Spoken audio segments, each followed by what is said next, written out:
Yes, I'm just going to say. So, it's great for you to join, and thanks for kind of going through that rapid fire. It's a good way to just get to know someone before we talk a little bit about what they're doing and what's going on in the space. And I know that you are here to talk a little bit about Appsmith, which is open source. We are the Hacking Open Source Business podcast, so we love to talk about open source and business, the business of open source. And so maybe just tell those listeners who might not be familiar with Appsmith or maybe ancillary familiar with Appsmith about Appsmith.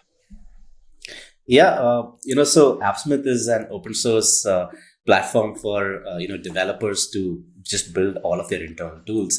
I myself have been a developer that had to build internal tools, and I never really liked doing it because internal tools always got the least bandwidth, the least engineering bandwidth, least product bandwidth, pretty much zero design bandwidth, right? And because of that, internal tooling is in a really poor state. Most internal tools look really terrible. They're just not reliable. They're underperforming, slow and janky.